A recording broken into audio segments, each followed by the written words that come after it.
And I think there are some key things that people should learn as they get older. I think technology is certainly one of them. So how it works, what it can do. And I always feel that children who don't learn, who become users of technology and not necessarily creators of technology, also lose out. I think it's a form of illiteracy, really. I think there is a technological illiteracy as well, and it's defined by people who can code and people who can't. And that is a form of technological illiteracy, I think.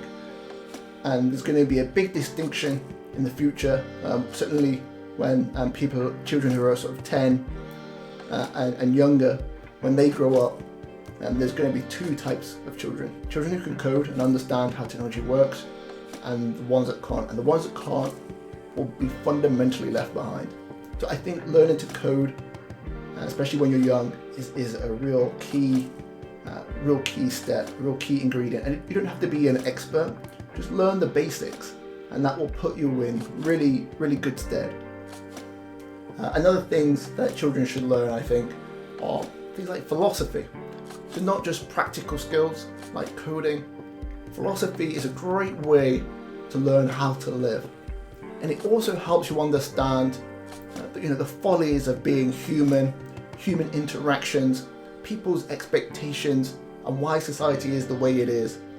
So philosophy really helps you get through that kind of almost mindfulness and psychological side of things. It really helps you understand the different challenges different people have and how these can affect you at any one time, and help you navigate the kind of the challenges of going through human society as you grow and age. So I think philosophy is a real key one. It's one of my favourite subjects, and I think that's a real key. And more young people should really get involved in philosophy. So coding, philosophy, basic circuitry as well, understanding how basic circuits work, because they underpin all the machines and technological devices that we use today. Basic circuitry, there's no reason. We did basic circuitry at school, and I imagine most schools do it. But basic circuitry is also key. Understanding what a resistor's for, seeing a circuit, how it connects, understanding voltage and watts. I mean, even to when you get in the real world of buying consumer products, understanding what adapter fits with what device, what the wattage is, what the voltage is, what the amps are, why it matters, all those things, just simple things like that. Can be really important, really key, and help people also just make decisions about their technology that they use in their homes and how they power things. And I think power consumption is going to be one of the big issues of the. It's already a big issue now, but it'll be an even bigger issue of future generations. So learning how electrical circuits at a very basic level is also very key. And then I think there are two kind of soft skills as well that are really key.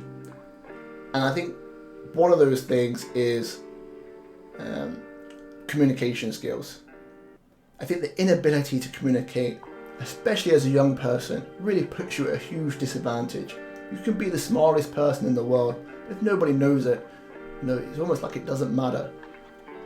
And it's not just that, it's about building relationships with other people as well. Having that ability to communicate is really key.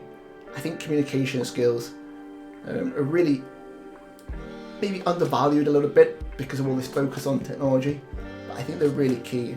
It helps children work together in teams, cooperation, and build relationships for the future as well, for their own personal development.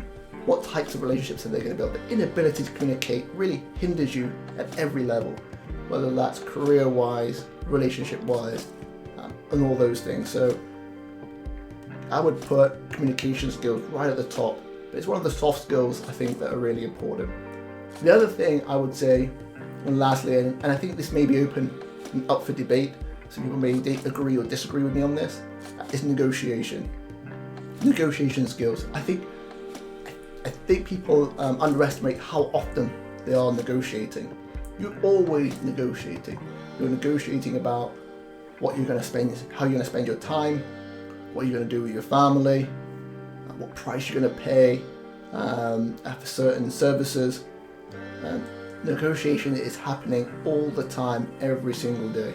So how to negotiate effectively and don't sort of sweat the small stuff, and can really help you lead a more kind of fulfilling and enjoyable life. So how to negotiate is also really, really, really key skill.